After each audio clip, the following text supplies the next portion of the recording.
Cool. Hey, Rick. Hey, John, how are you? Good. Hey, this is the live stream for members, right? So you don't want me to put the link out there. This is the YouTube is what you want eventually to go out, right? Yeah, it goes on the YouTube and it goes on the Facebook and it goes on Okay. and Twitter. I assume you'll edit this out, but yes. Yeah. A little bit smaller crowd than normal, but I think we're gonna have people. Folks are drifting in. That's okay. Yeah, that's all right. All I right. once did stand up to 2 people, so you know this is luxurious. Well, as people come in, I just want to, I always say, one of the greatest gifts we can give is our time. So I always appreciate all the guests that come on. Oh, not so at all. I appreciate you. And anyone that's on, you can ask questions at any time. Feel free. But I guess I want to get started with before we get started with the actual questions. I kind of want to get started with Saul Turtletub, who's just always been one of my favorite people. Yeah, I mean, how did you work with Saul? So I don't know if you know, but the WGA Foundation has a program for veterans, a writers program. Yes, so, I write him a check every year. Actually, that's one of my WGA. One of the things the WGA hits me up for money for, I actually believe in. So they do get a check, unlike a lot of the other foolishness. Have you went to any of the poker games? No, I'm too smart to play poker against veterans. I'm not doing that. Yeah, so that was a year, and then afterwards we just kept meeting. So that was a year, and then but that's what he was like. I mean, he wasn't just going to bail on you. Yeah, so he would come every month, and then I just started to get into know him really well. So we would meet for lunch or dinner. Even though he's a comedy writer, he read everything that I sent him, gave notes. So yeah, he's just one of the good people, and he was actually there up until the end. Yeah, I mean, it's so on my first job, Saul and Bernie were like the old guys in the room because they needed a sitcom, experienced sitcom hands, and we were on an episode, we were live shooting, and a joke was just laying down and dying, and I was standing next to Saul and Bernie, and they liked me because I was a stand-up, and they're like, "This is like the old days when it was comedians and none of these kids who graduated from Columbia with their fancy screenwriting degrees." And so I was sitting there, and I pitched a joke, and they're like, "No, that's not quite it." And then Bernie Ornstein was Saul Turtletop's writing partner. And Bernie goes, like this joke. And Saul goes, "Yes." And Bernie runs up to tell the actor. And Saul goes, "Yeah, we did a version of that joke on That Girl." And I'm like, "You're on That Girl?" And we realized they started writing together the week before I was born. Okay. And so I was, at that point, the sum total of their career was me. And they were just really generous, and that show was an absolute nightmare, and it was so chaotic. We actually had day writers and night writers because we were rewriting so much. You couldn't ask the entire staff to stay there 18 hours, so we split up between those of us without kids would come in at 2, so the people with kids would come in at 9, and they'd work till 5, and then we'd swing out like we were steel workers. But it was just wonderful. I mean, because, and this is unfortunately one of the things that you see dying as rooms get smaller and orders get shorter, is that this amount of skill and history that writers have been working for a while used to just pass to you in the room during the process, either in the writer's room or during production. And that, a lot of times, even if you want to do it as a showrunner now, because of the intensity and the shooting schedule is separate from writing now. You write all the episodes that you shoot, which everyone says is great. But I'm like, it has its disadvantages. And so even if you want to train up your staff, you don't have the opportunity. And a lot of times it's more intense now. So you just don't have the mental bandwidth. And as a result, unfortunately, there's a lot of mid-level writers who are really struggling as they hit showrunner level or create a show level, because they don't have, before I ran a show, I had 100 episodes. And the ability of a young writer to do that now is almost impossible. It's 10 years. It's 10 years of 10 episode Netflix shows, and that was 4 years of my life. Yeah. I was talking to Steven tonight, and he was saying the same thing. He was just like, it's harder to mentor writers now. And it's hard. I mean, look, I think that's one of the challenges in the WGA. It's always like, how do we find mentors? and say, we want to mentor, but nothing puts us in your path. And I know, like, Zoe Marshall has this great mid-level. The WGA is going to start next year, I think. Zoe's running it, a mid-level training seminar, like the showrunners training thing they have. You do a mid-level, but there's stuff that you can lecture about, and then there's just times you're sitting there at midnight with a budget in front of you, and you're like, all right, kid, here's how you cut 50 grand out of an episode. And you just, unless you have the example in front of you, you don't use the tools. You can hold up a wrench to someone and go, this is a wrench all you want. You know, but unless you've tried to figure out how to not, pull a Russian arm out of a car chase on a half a day's notice and rewrite around the fact that you only have one camera, you don't get it. So yeah, it's super frustrating. Steve's a great guy. He goes out of his way to mentor young writers and try to educate writers. Yeah. Well, the WGA has something where they, when you first join, where they hook you up with side by side with the writer, but I'm not in the WGA yet, so I'm not sure exactly how that works. But look, it's hard, and there are other programs. Like my production company works with Skins Fest, which is the organization for Native American writers, and so we do double duty. We both do mentoring, we do seminars, and also, my production company is specifically designed around developing ideas from traditionally underrepresented groups. So, which my agents were so thrilled about when I told them when I was starting the company. But so we get a lot of practical working together because we actually develop shows. And, we actually also have an interface with the disabled writers community with the Writers Guild of America. So, you can volunteer with these groups, and there's a lot of ways to go out. And I think, I didn't get on the board this year, but one of the things I wanted to talk about, and I still might bring up, they can't keep me out of the building, is, we need to figure out some sort of more aggressive pre-WGA pipeline. Because right now, so much of it is still, did you go to Wesleyan? Did you go to UCLA? Yeah. Do you have an uncle? Like that's, or can you afford to live in your car while you're an office PA for 5 years? We've got like 3 operative pathways into the industry, none of them good. Yeah. And it's really tough. Yeah.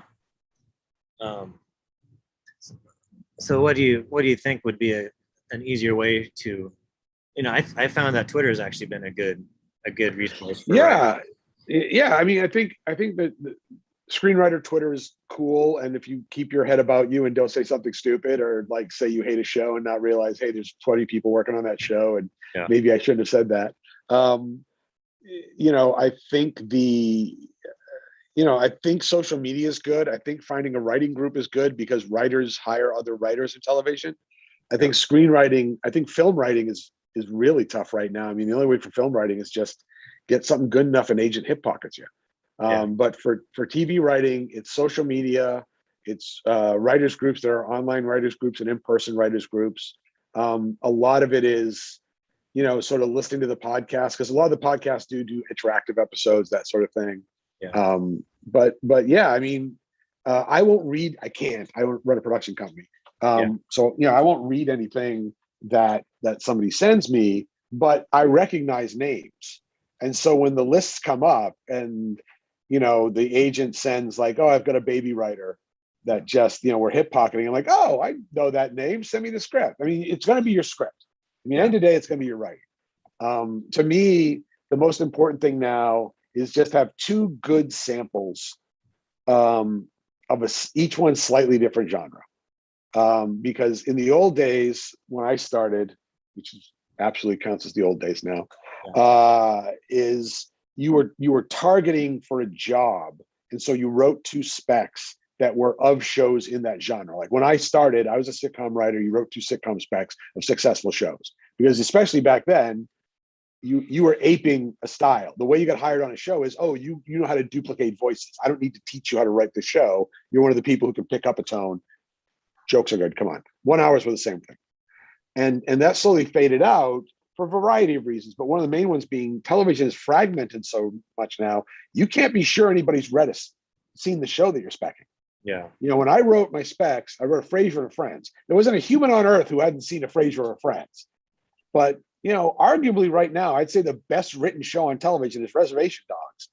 And absolutely 80% chance whoever you're sending your script to hasn't seen the reservation docs, even if you had the temerity to write one and assume you were writing a good one. So, I think that what you want to do is write in the style or genre of where you want to work, but write two slightly different feeling samples that are just bangers.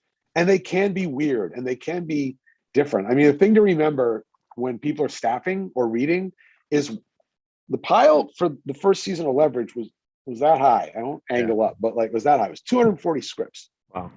And so, and it was for a cable show that had no credits. Nobody was really trying to get on it except to get a job. No famous humans on it. And there are 240 scripts. And, I read every script all the way through. My friend Chris Downey, who partnered with me on that show, we occasionally partner for shows. He reads the first 15 pages. And he's like, done or not done? And I go, sometimes people, they surprise me. I like when all of a sudden something gets turned around in the middle and I'm surprised. So I read every one, and that's tedious as hell. But be aware you might be writing for Chris and you might have 15 pages to really make a fucking impression upon who's writing it. And be aware that they've got, Jen Court, my executive, who runs my company, she never doesn't have 20 scripts. Like that's just the queue constantly every day. They're like when one drops off, one drops on. And I think that's the thing is, you have to be the most authentic version of yourself and you have to take the biggest swing. Like you just have to you have to say, this is me, better or worse. And maybe you are not fated to be a television writer, and Hollywood will say, we wish to see other people. We're sorry, it's not you, it's us. But which by the way, Hollywood did when I was an actor. I was a stand-up comedian who got, remember when they gave every heavyset white guy a sitcom in the 90s? I got one of those for a minute and a half. And then Hollywood said, we would like to see other people. And I went back into writing. And I think that's the thing is those samples should also serve you well for podcast writing, for narrative video game writing. There's just it's harder to get into the industry, but there's more ways to make a living writing. So I think it's not a great trade-off, but that's the trade-off. Yeah. Like you said, Hollywood's kind of changed a little bit. It's not the same at all. It's changed It's changed 4 times in my 25 years doing it. And it's changed 3 of those changes within the last 6 years. So it's utter fucking madness. Pardon. I hope I swore on your live stream. I'm sorry, but that's okay. That's the only phrase that is appropriate. Yeah. But because it has changed, there's a lot more opportunities, and yet it feels like there's not as many opportunities. It's just, especially for the staff shrunk, is my first staff was 12 people. Leverage bounced between 8 and 10 people. Then you get 8. I'm producing a show where they finance the development room for 5. And as the budgets get tighter, the showrunner is torn between, well, do I give somebody a break? Because I always rule is every season I give somebody their first job. That's my rule. That's got to be, maybe it was the assistant, maybe it was a staff writer, but it's got to be somebody. This door is open because somebody opened the door for me. Yeah. But when it's 5 and you have to produce television and you need dependable scripts and you don't have time to teach someone, that gets harder and harder. Yeah, especially on 5 episodes or 9 episodes. Yeah, 8, 9 episodes. 5 writers don't even get 2 scripts each. Yeah. You're going to wind up paper teaming 2 of them. Yeah. That's, when we did the King Killer show, which unfortunately didn't go, that was 10 episodes. That was 8 writers. I wrote the first 2. And so everybody picked up a finale, and I co-wrote the episode and picked a finale. But that was it. That's all you got was 1 script. Yeah. And so you are now in this crazy situation where you can be trying to get a credit bump every season, and you can be 4 years, 5 years in your career. You're nominally a producer, and you have 5 produced episodes of television. I started as a baby writer on my first show, and I had 10. Yeah. Just because of the volume of television you are making. Do you think they're throwing people like showrunners into jobs they're not ready for because of that? Yes, absolutely. I think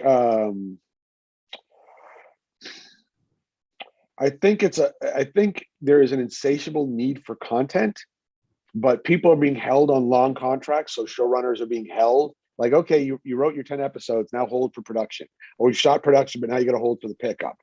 And they also, rightfully, want more diverse showrunners and more diverse voices, which is absolutely the policy they should be doing. But they're not giving these diverse writers and these diverse voices room experience on the staffs. And so you get into this vicious cycle where they'll give a diverse writer, here's your first showrunning gig after like 3 years in the business, because we want to hear your voice. And it doesn't go well, because guess what? You shouldn't showrun after 3 years. Yeah. And then the network goes, well, look, see, that failed. And they get to justify the next time they hesitate about giving a writer of color or a woman or LGBTQ plus writer a show. Yeah. You know, it's a self-fulfilling prophecy. How do you think you... So we kind of just need to keep them in the room, but at the same time, we need to keep moving them forward to give them that experience. Yeah, but you know, experience on 16 episodes is different than experience on 8, you know, or 22. I mean, you know, when I started, occasionally they do 25, and right before I started, sitcoms used to do 36 episodes a year, which is an unspeakable volume of words for one group of humans to puke out over the course of 1 year trapped in a room together. But yeah, I mean, that's the challenge is you don't learn but by producing and writing. And even if you're on a show, you know, it's limiting. I mean, we're just talking circles around the fact the industry's changed now. But yeah, that's the challenge is, you know, make sure people are getting as much as they can out of each show they're on, because they're going to get fewer shows and fewer episodes. Yeah, I think that also goes with the mentor thing. Because I think, well, my friend Mickey Fisher, he got in through selling his script. Of course, he wasn't a showrunner on it, and then his second show he created, he co-show ran, and then now I think the next one he'll probably show run. Yeah, I mean, because they stick some guy like me with you on your first show, like, okay, make sure the kid doesn't screw up, and you're like, all right, and you try to make sure it's their voice, you know, and you don't wind up taking over the show. And Steve Kamara brings up a good thing, is that they don't keep the writers around for production. You know, the writing staff is done, and then they've wrapped their shows and they're sent off. And even if they want to do their own show, in theory, they should be looking for another job to fill in that enormous gap between cable or streaming seasons. You know, and that's kind of one of the challenges of, you know, can I bring you back to produce your episode? Well, I had to find another job. You know, and even then, like, ABC hates paying for writers to go on set. Various and sundry networks don't like to pay the writers go on set. And then COVID made it worse, because COVID, the default was don't go to set, and people aren't eager to get you back on set now that they've saved the money. It's going to be harder, but it's you know, like a lot of showrunners will say, you get a lot of experience by being on set, watching people. No. Look, there's nothing like an entire crew standing around waiting for you when an actor turns around and says, why am I saying this? And just everyone is like 110 people like, oh, this should be good. Let's hear what the hell this person says. And then you're trying to say it in actor language, and they're just getting angry and frustrated, and perhaps feeling like they need to beat you up a little because they had a bad day, you know. And there's a million ways to learn how to act on a set. And like, yeah, there's exactly. There's you learn when I work with a writer the first time before they go on set, I sit down with the script and we actor proof it. I'm like, we're going to go through every line of dialogue, and we're going to write down next to it, when the actor says, why am I saying this? Your answer. And it will be one sentence. And it will not be, well, I was really thinking about the subtext of his pain and like that. No, they don't want, that's their job. You know, that's your job, is to give them an intention and a want. And then, you know, there you go. So I'm going to just go back a little bit, back to how Hollywood has changed for writers. You know, most of the writers on here haven't got their first job yet. It's harder to get an agent. It's harder to get a manager now. So, I mean, you talked about, you know, creating content is one way to kind of get your foot in the door, you know, and Paul Bay, like you, is a really good example. Can you just speak to a little bit of like creating content that would like if you saw that, you'd be like, man, I want to at least have a conversation with that guy. Yeah, I mean, for those who don't know, Paul Bay is a Vancouver-based podcast artist who created the Black Tapes, a horror podcast. And I remember when the Black Tapes dropped, I went into a friend of mine who was at Sony. I'm like, can you get me the rights? He's like, gone, already got. It's like, yeah, it was just compelling. It was really well done, well executed. Now there's a bunch of great horror podcasts on. But I think, when I say write 2 great specs, one of the other things is having something you made, to show that, to give the emotional effect of it. And, there are podcast companies, Susan and Tilly Bridges run, God, it's a Paragon. I never remember the name of the company, but if you find them on Twitter, they'll do it. Cause I confuse it with the King's Cast, which is their actual podcast title. I can't remember the name of the company, but there are people out there producing indie podcasts. There are companies always looking for writers, and being able to go, I made that. And look, my favorite example is The White Vault. The White Vault is this incredible horror podcast. One of my favorite pieces of horror narrative fiction that's out there. It's a podcast, and I met the people who run it. And there are these 2 kids, and it was terrifying how young they were when I met them. I met them at one of the cons, and I realized, oh my God, it's them.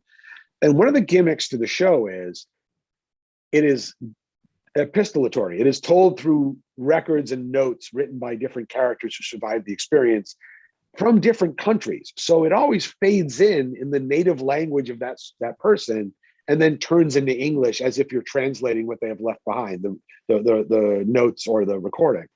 And I said, how do you do that? I mean, that's fantastic. Found all those actors in America. They said, no, we just went on Reddit to the voiceover forums. We found all these actors who worked internationally, and they just record it in their house, because every voiceover actor has a recording studio now with a laptop.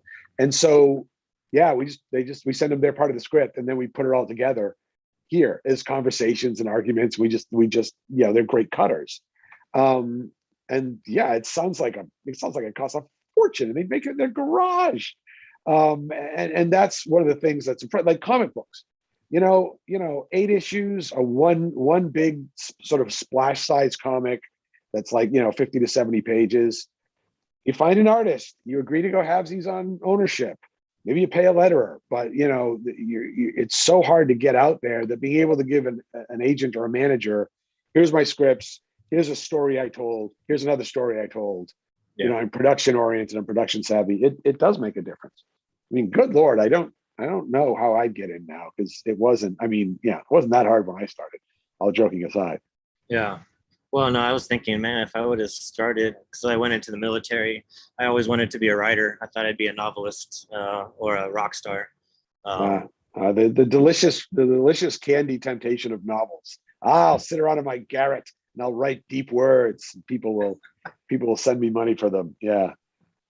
Well, I tried as a kid, but every time my stepmom found them, she'd throw them away. So that's a harsh editor. Yeah. So I ended up, took me a long time to finally sit down. So finally working on the novel. I don't have to be thrown away. But that's the thing. It's like, Paul Bay's making his break-in into television at 50. Yeah. He actually was a few years behind me in Montreal. I have Albert Kim, who is now, I think, running the live action Avatar on Netflix now. I gave him his first full-time staffing job. He was a consultant because he was originally a journalist and was a consultant on Dirt as their journalism consultant. But his first job was in his mid-40s, when I hired him for that. Like you don't know when what you do and an opening in the marketplace is going to open up. Yeah. And you just have to be prepared to drive through that opening as hard as possible, when it shows up. Yeah. So one of the things that a couple of people say is that even when you get the first break, it's hard. Sometimes it's even harder to get the second job. Yeah, I mean, because look, now you have a price, and now you're expensive. It's like, oh, I got a staff writer for nothing. Is he really worth an executive story editor? Well, is there another person who has already been an executive story editor the studio can screw by making them repeat that level? That it is. I know people who've been in the business successfully for 15, close to 20 years, and then just ran out of luck. Yeah. I don't think it's hard to get your second job. It's one of the realities of this job is that you're effectively a freelancer. And it's great if you're on a show where you can settle in and it's a broadcast show and you can do 5 years on Bones and everyone likes you and it's a day job, but that's almost more dangerous because when you come out, It's like, well, all you've done is 5 years on Bones. Like, you know, what's a match for you now? Are you coming out at a level that's expensive? You know, where's your spec? Where's the last spec you wrote? You didn't write a spec. You were getting paid unspeakable amounts of money to make television. Why the hell would you write a spec? That's lonely and depressing and hard work. Yeah. So, you know, I think there's a lot of challenges now at every level, you know, of the business, and getting the second job, getting the third job, getting the fourth job. It never gets easier. Look, I'll be honest. There's not a single person I love I would tell to be a Hollywood screenwriter. I mean, you know, the old joke is, what do you tell someone who wants to be a writer? I tell them to go into a dark room and put a cold rag on their forehead until the feeling passes. Is what I tell them. Yeah. You know, it's gotta be the thing that you can't imagine doing anything else. But that's why it's heartbreaking on the business side of it. Yeah. Yeah, because especially now, because I've been seeing too many tweets, especially on Twitter, saying that they're about to lose their health insurance because, yeah. Look, and that's, you know, that's the devil's bargain. You know, right? Writers Guild has good health insurance, but because you actually have to keep it up and pay for it and keep paying into it until you're vested, you know, until you've got X number of years into it. It's weird. My name has an A at the end of it. But I think, you know, I think that's, and there's a big question that came up during the last board election, which I was unaware of, was post-current status, which if you haven't worked for X number of years, you get shuffled into this twilight zone where you get to pay $100 a year for the privilege of being treated like a second-class citizen within the guild. Yeah. And that's, you know, on the other hand, I still have a SAG card, and I haven't acted in 22 years, you know, but hey, they're glad to have me on the actor roles, and as long as I pay my dues. So, but on the other hand, there's a reason the SAG Health Guild, the health fund is about to collapse every goddamn year. So, you know, it's a horrible trade-off. I'm in SAG too, and nobody's happy about the health insurance. No, and that's the trade-off. Look, I think that's, people are always like, yeah, when you talk about the industry, it's depressing. I'm like, look, if I'm depressing, you're really going to hate being in the industry, because that's more depressing every single day. Yeah. You know, because I want to encourage people to follow their dreams. I want to encourage people to practice their art and tell their stories. You know, and I think that one of the things that it's hardest to get used to is it's show business, not show friends, as my first showrunner said. And, you know, there's some days it's the show, and I'm standing on Mount Hood in the middle of a snowstorm, and there's stunt guys, and we're doing stunts in the middle. There's an avalanche warning, and there's 110 crew members in parkas. We got to have a helicopter. And there's days where it's like, nope, business affairs has not closed that deal. It's 8 months later. We don't know why. We'll call you when your job starts. And, you know, end of the day, it's other people's money. Yeah. So how do you? Because I will say, if there's one important thing for us to learn from this, what's the first rule of screenwriting? What's the first rule of Hollywood? Never use your own money. What's the second rule of Hollywood? Never use your own money. So how do you feel like a writer that's been writing sustains their career nowadays? You know, and I know the virus had a lot to do with this going on, and then plus, you know, you had the strike against all the agencies a couple of years ago. Yeah, I mean, look, I think that the movement against the agency was unfortunately very necessary, and we did get a lot out of it. And one of the big things we got out of it unexpectedly is, because the agencies now have to submit their contracts, we're hammering the studios on late payments, and a lot of money that we just didn't know was out there. There are two, I don't know their names on the top of my head, but they went and got me money. They're two very aggressive young women sitting in an office at the Writers Guild now that just hunt down overdue payments from studios. I'm like, this is great. And stuff we didn't know until that. But unfortunately, a lot of younger writers got, you know, once they lost that first agent had no interest in it. And certain agencies did pare back their roster because of it. You know, and so I think the big thing about maintaining your career now is being flexible, you know, I wrote sitcoms, and then I was mostly in movies, and then I got into 1 hours, and now I kind of split between 1 hours and movies, and with the occasional half hour like Barry, where it's like, what is that format? It's not a sitcom, but it ain't a 1 hour drama. and a lot of it's just like what fits the project and who'll buy it and where will it go. And unlike a lot of writers, some of it's because I sell the pilot, so I always have the excuse, but I have a fresh script every year. Yeah. My spec's not 10 years old. I have a script I really like from 2 years ago. I have a script I really like.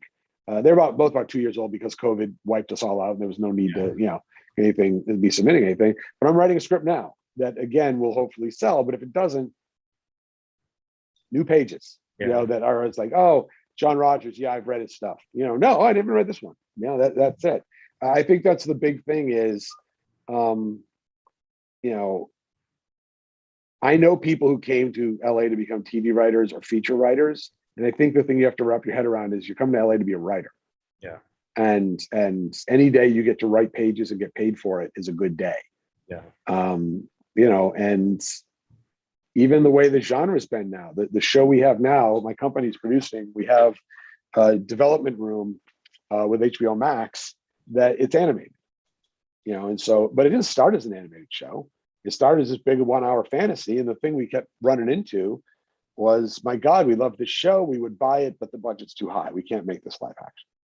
Mm-hmm. And eventually we smartened up and went, well, you could draw it for a price. And HBO Max bought it as an animated show.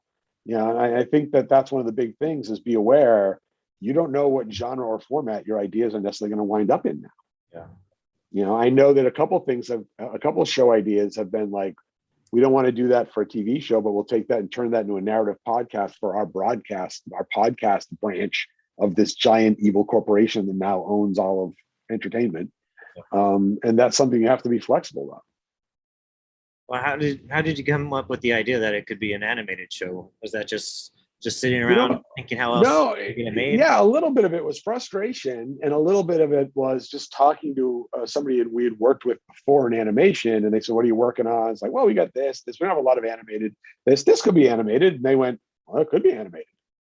Like, "Oh, we should call you." He's like, "Yes, bring the pitch in." And a lot of it's just that networking and talking to people and just feeling, not making assumptions about your own work. And realizing there's an old saying, because I write comic books, and comic books tend to be a little ghettoized, but one of the things we say is comic books are a medium, not a genre. When you think comic book, you shouldn't just think superheroes. You should think mouse. You should think, I walk with monsters. You should think horror. You should think, it's just a delivery system. And I think animation is the same way. Invincible, that's unspeakable levels of violence on an animated show. And absolutely started out as a live action pitch. And it works way better in animation, because if I were watching that level of violence in 1 hour film drama, it would be too much. Yeah. So I think that's one of the things. I actually kind of want to go back because we talked about being like a mid-level writer and them having kind of a hard time right now. But I kind of want to go back to when you first break in. Because you mentioned it was actually on Noah's podcast about introverts, which I am very much an introvert, which is why I do this, to kind of help me break out of that. That's good. Absolutely. You should challenge yourself. It's nice. It's a nice thing. And I also like connecting, kind of like the thing that the WGAF does. I kind of want to do it for other writers as well. But I kind of want to, maybe you can talk about what a writer stepping into a room can expect, what he should bring, just like the little interest, just the things that they might not be prepared for, that they could walk in and kind of be ahead of the game. And one of the challenges, especially if you're on like a 9-episode show.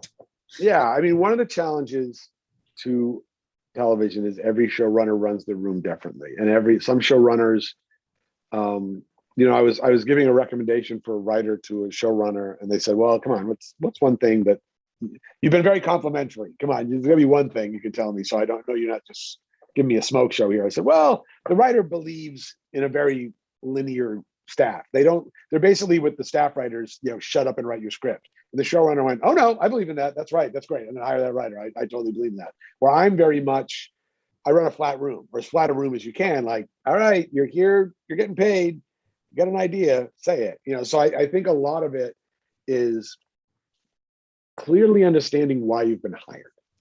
Because showrunners put rooms together like you put together a baseball team or a jazz band. You know, this room is together for this, to serve this purpose, and everybody here has this skill, you know. And I think that's kind of the biggest thing is when you go into a room is, you know, watch your showrunner, watch your top levels, figure out what the pacing is. Nobody ever said, wow, that staff writer didn't talk enough. You know, it's you're being judged. You are being judged. And so make sure when you talk, it's worth hearing. You know, and some people just don't even want the staff writers to talk. And hey, you know what? Shut up, take your paycheck, write your script, move on to the next show that's better run. I don't necessarily agree with that philosophy, but some people think it's fine. But I think that's the main thing is, and also look for where the show is struggling or where there's holes. One of the ways I always kind of scored a freelance or when people come to me with a freelance script, they look at the show and they think, you know, who's not getting a lot of episodes? That character. You know, they're a little weak on that character. And you never say weak because you never tell a showrunner they've got a weak room. That's just suicidal. But, you know, this is because every showrunner is trying to think. It's less now with the fewer episodes. It's like, you know, how do I dimensionalize the show? How do I broaden it out? You know, how do I make this world feel bigger and these people feel more real? And saying like, why don't we develop the side character a little bit more is always, no showrunner goes, that's a dumb idea. You know, that's a really good approach path. But I think the big thing is to be prepared for just the chaos. You know, when I've talked about introverts before, I said, yeah, a lot of people become writers because they don't want to sit in a room with a bunch of other humans. You know, and then you come to Hollywood where half your job is, I mean, the reason my voice is a little scratchy, I just got off a practice pitch on a big science fiction show, and where I just talked for 25 minutes straight. I used to be a stand-up. That's easy for me. If you're like an introvert who just wants to type for a living, that's horrible. Like, now go do a little stand-up show where you convince people to give you 10 episodes at $5 million each, $50 million to make your stupid little dream show. Like, that's horrible. I can't imagine if you weren't wired for that. Luckily, I am. And so, yeah, I think that's fairly a thing is, you know, you're there to learn and you're there to absorb and you're there to figure out what tools you have that fit this room. You know, the big thing is don't talk for the sake of talking. And I know this sounds like, you know, it's because people are going to listen to you. They're actually going to, most writers are going to go, oh, what's this idea? And if you've just burned cycles on something they already thought of, already said, they will get annoyed. You know, choose your shot. I see there's a question. Oh yeah. Yes, Katie, go ahead and ask. Turn on your mic. Yeah, I didn't mean to do that Yes. on caps. There you go. Yeah. Hi. Hi. Is there any way to get a script in front of a showrunner such as yourself without having a manager agent? It's really tough. I mean, I'm not going to lie. I mean, I think that one of the only ways, not for staffing, like for staffing, you're being sent shit. You have people calling you every single moment of every single day. On a rumor of a show pickup, you have 200 scripts. Because it seems like we make a shitload of television now. We don't make that much television, you know, and it's not happening at the same time. So jobs available. I think that the best way is you look for showrunners with development deals or production companies, because they will have an executive whose job it is to read stuff. And if they are a good executive, they will be open to reading interesting things. And if you send them a well-written query letter and go, look, I'm an established writer, I'm working here, I've got these 2 samples, could I please send them to you for consideration? You know, happy to sign the release form. 50-50, they say sure. And do you go on a pile? Yes. You know what? In every other possible scenario, you went on a pile. You know, first time I got hired, I was in a pile. And I will absolutely tell you, the first job I got hired, it was a very quirky showrunner, very eccentric dude who eventually left the business because he was way too eccentric. But I said, you know, I just want to thank you for this opportunity for my first job. And he's like, oh no, I didn't like the script at all. I was like, I'm sorry, what? And remember, I'm like 28 and I'm so happy to be in Hollywood. Like, what? He's like, no, I didn't like your script at all. My wife loved your script. My wife has excellent taste. My wife loves television. I don't much like television. I just, make a good living running it, but she's got just really good taste in writers. So I hired you based on my wife reading it because she picked you out of the pile. First job. And by the way, I was with the most powerful agency in Hollywood. I was at CAA at the height of its powers. And it was first, oh, my wife liked your script. I was in the pile. And it was absolutely sheer luck, but after that, when I got my job, it was a very chaotic show. There was an enormous amount of turnover. I kept my head down. I got to know the crew. I got to know the directors. I became more valuable as more people got fired and things cleared out and people quit in horror and disgust. And then I wrote my first movie while I was at the third year of that job, because that job was so soul breaking. I'm like, look, I'm going to write something I own. And that's a movie. Because at the time, the idea of writing an independent show was insane, right? You pitched, you didn't just spec a show. That was madness. And that movie got me a bunch of movie assignments and movie meetings. And all of a sudden I was a movie guy. And that meant I was a 1 hour guy. I actually wasn't a 1 hour guy at all, but hey, a movie's 2 hours. So you must be able to do 1 hour, but so every time there was a crack, I chased it and I did that little bit more. And so my first overall deal, which they used to give to people, they don't do this anymore, was as a young producer. And they hired me to write sitcoms. And the pilot I shot was a drama, because I happen to also be doing action movies and working with John Woo's company and Jackie Chan's company. And they said, well, it's great. You're an action guy now. And over you go. I was like, well, no, but okay. And, and over I went, and I've lived most of my life in action genre and 1 hour since. So I think that's the thing is read the trades, see when people form development companies, see if you can hunt down the address. By the way, every development exec right now is cursing me for even suggesting this, because they're like, please don't tell people to do that. And because a lot of people just go, no, they won't answer the email. They won't answer the letter, and you will have to sign a release form. But that's it. It's like people are developing content all the time. And you just want to get on somebody's radar. We hired a writer for a show that my executive met like 3 years earlier. And just as this show came up, and she's like, who I met? Like, just a great writer and just a really good meeting like 3 years ago was this person. Let's bring them in and have them pitch on it and give them their shot. They were great. That was the shot. They took it. They didn't screw it up. So they got hired on their first show. That's it.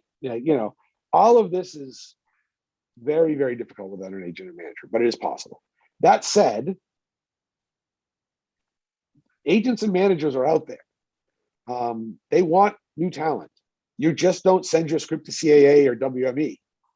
You look at writers working. I mean, you read the trades, you look at it, you look at the people working in like the lower budget, the streaming, the cable, whatever. And in the announcement, when deals are made, they announce their management company and they announce their agency. And if you've never heard of that management company or agency, you go look it up. And you're like, oh, cool. Look who they represent. Look at all the times they mention in Deadline. Those are the kinds of shows I make. All right, let's hunt their address up, and IMDb or IMDb Pro, or just Google Foo, or in one of your writers groups, somebody's an assistant or somebody's not an assistant, but that's the sort of thing.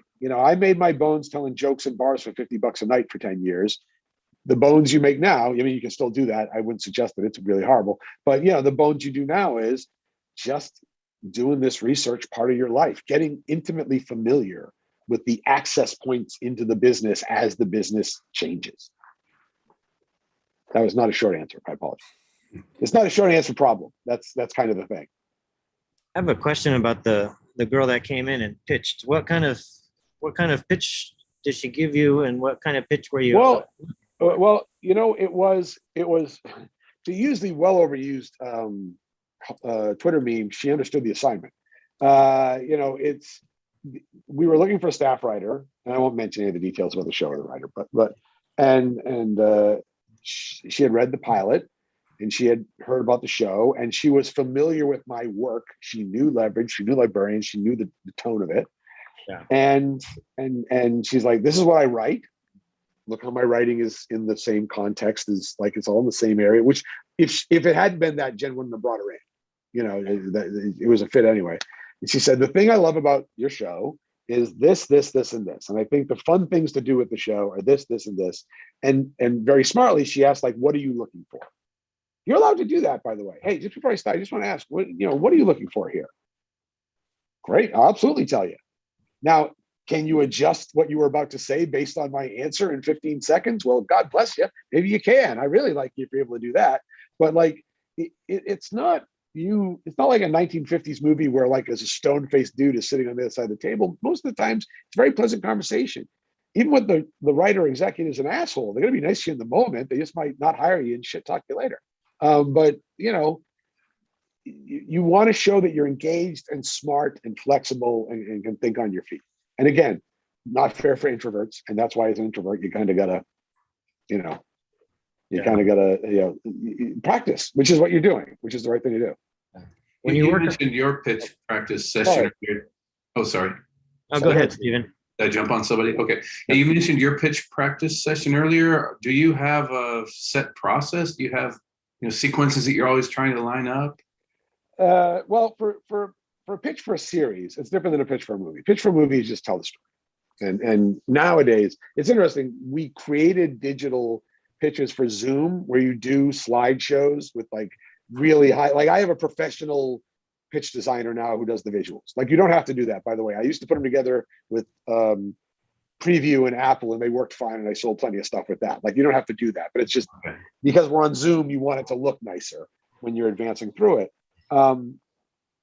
But each pitch is something different. A movie, you just tell them the story and why you're engaged, why you love it, why you're going to be engaged. You tell the story in the most engaging way possible. So pitching movies unspeakably hard because you basically have to convince someone. Yes, I just experienced with a dude talking what I hope to experience in a theater with incredibly talented actors. That's a very high bar. And make them see it. Yeah.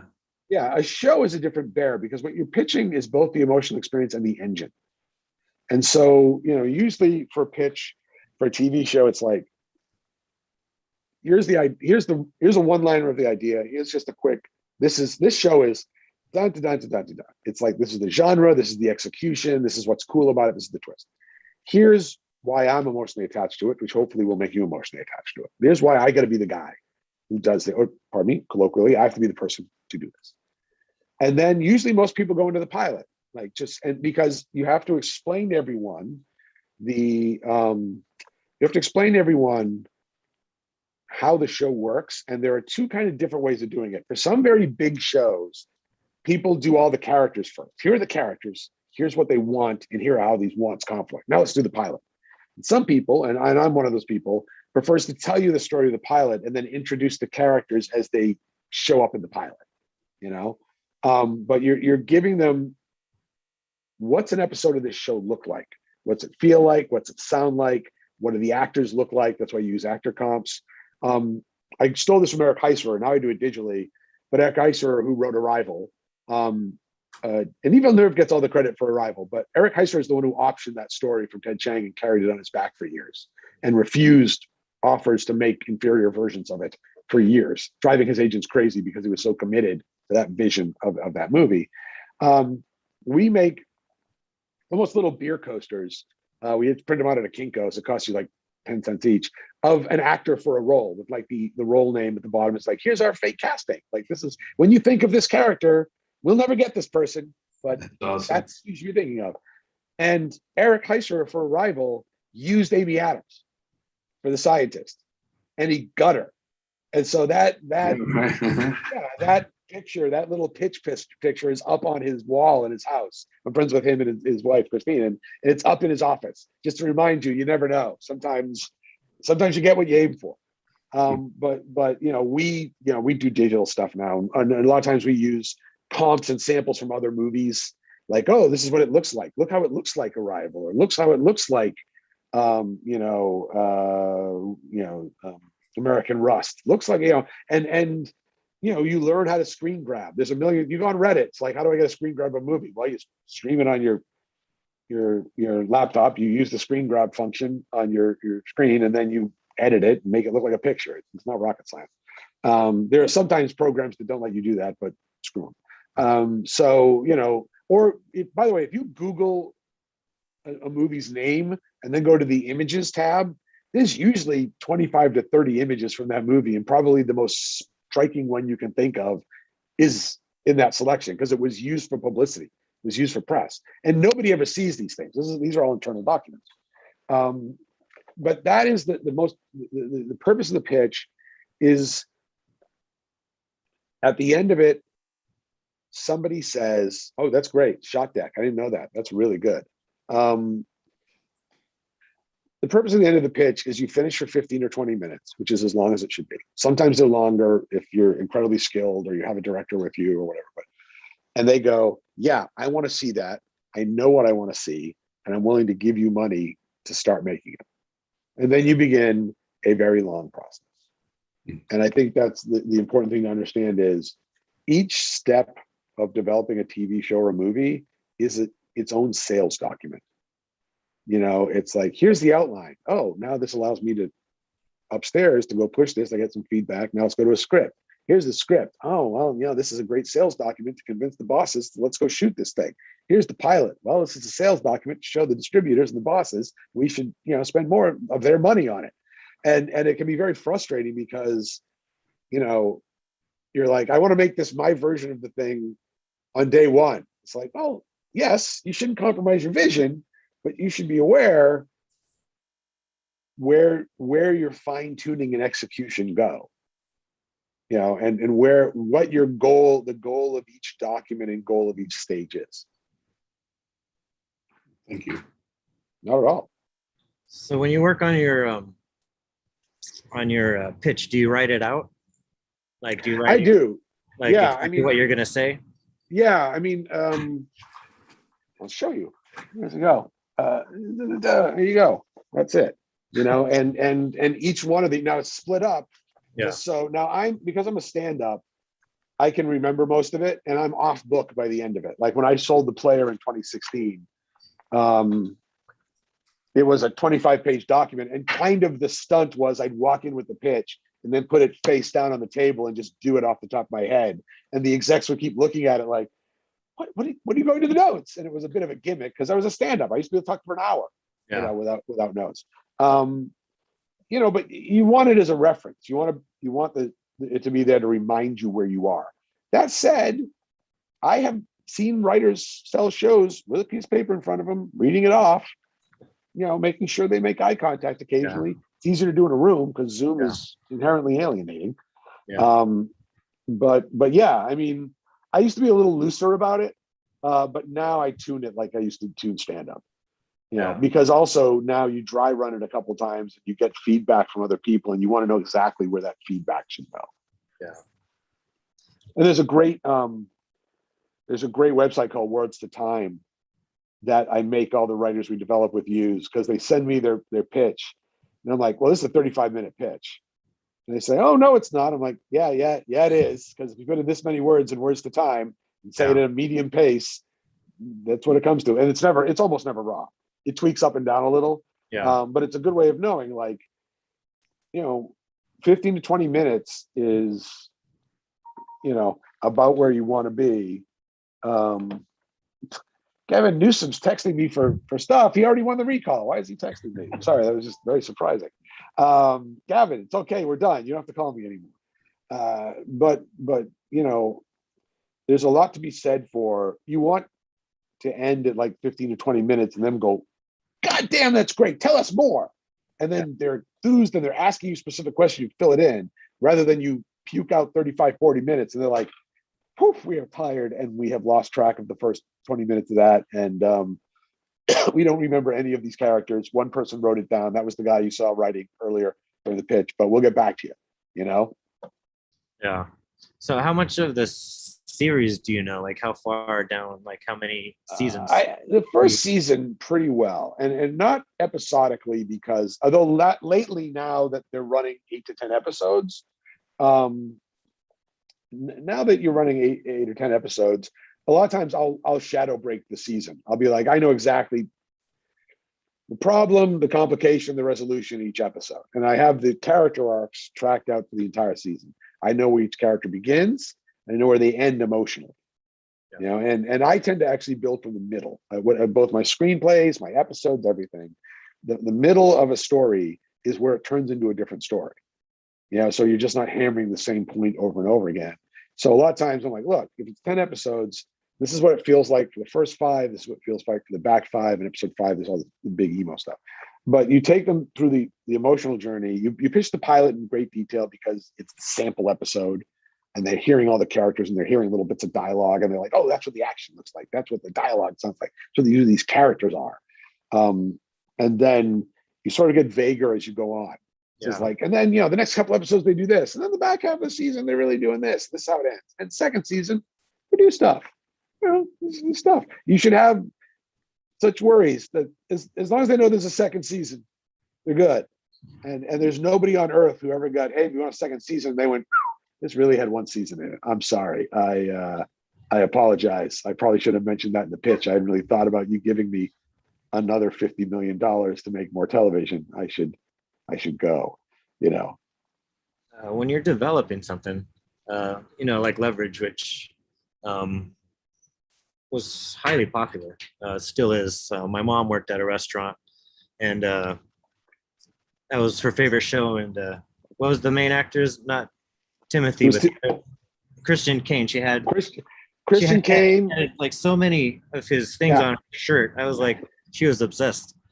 Christian Kane it's a little annoying because it's like, oh man, on the show he's like this country western dude who plays guitar and can sing and is also Batman and can fight. It's like Christian Kane is in fact Batman who can fight, who also plays, like, he's really annoying. That's basically Christian's playing himself on the show, and you kind of hate him because also, by the way, gourmand cook, like one of the best cooks you've ever seen in your life. And when we go to his apartment in Portland, you know, it was always because it's such a man cave and there's like a motorcycle in the corner, and his weights are over there, and he's in the kitchen like, oh, I put a little portobello, I put a little cumin in the portobello. It's like, yeah, and it's fucking delicious because of course you can do that because you're Batman. But yeah, I mean, Leverage, it started with, we know because it was a procedural, and that's different. They just want to know what the engine of the show is. Yeah. Now it's advanced where I'd have to say where we're going for over the first season, what's the recurring characters, what's the problem. But then it was, you know, these are the characters, these are the interesting conflicts, this is how these two characters don't get along, this is what look, every story is a collision of needs. Yeah. And so that is the explicit thing you want to set up in every pitch, every episode pitch, every series pitch. When in doubt, show how someone needs or wants something and they can't get it in an interesting way, and you will have not made a mistake. And then, you know, but it was interesting. We were shooting and I kind of knew, like, oh, they go up against the big villain and they lose their headquarters the first time. They go on the run, they split up. Because also back in the day, I have a big belief every season should stand alone. Like if you get canceled end of the season, the fans shouldn't be upset. Yeah. They should be like, okay, good. Told us a story. Thank you. We miss you very much. Hopefully they'll get a reboot. But we were shooting the pilot of Leverage and shooting the last scene, the one where Tim Hutton delivers the line, like, he's comforting the grieving parents and said, you know, we provide leverage. And it was during that scene, I turned to Dean Devlin and said, I know how the series ends. And he was like, what, we're shooting the pilot. I'm like, I know. And I don't know how we get there. And I don't know all the steps to it, but I know what the last scene in the show is. And knowing where you're going, and that's much more popular now in the old days when it's just like, well, let's just run as far as we can run. Yeah. I mean, you're a hit now if you get 3 seasons. Yeah. You know, the 7-season run, you're going to see one of those a year now. Like where it used to be quite popular. And we used to say, you know, 5 seasons for your syndication money. If you get 3 seasons on Netflix now, you're a hit. Count your money and go home, you know? But I said, I don't know how we get there. I don't know all the stories, but I know what the last episode is for this entire emotional journey to be cathartic. And we got there. Luckily, we got warning. It was like, let's end season 5 this way. And if we get a season 6, hey, bonus. But like, just in case. Yeah. Let's end it this way. And it worked out. We got to end the show the way we wanted, which does not happen for everybody. Do you think most shows have a shelf life, like where you just start recycling ideas? Like, do you think your show I- could have lasted another? Well, I mean, Well, I you mean, they kind of I mean, rebooted it, but they brought it back, and it's the same cast. So yeah, Yeah. I guess. I mean, but it has a different tone. It has a different. I mean, I'm not running. I'm a consulting producer. Kay Yeah. Rourke is the very excellent showrunner, and I think that was important that it was a lot of new writers, so they wouldn't necessarily fall into old habits. yeah, And they knew what the show wanted to do, but they weren't going to just.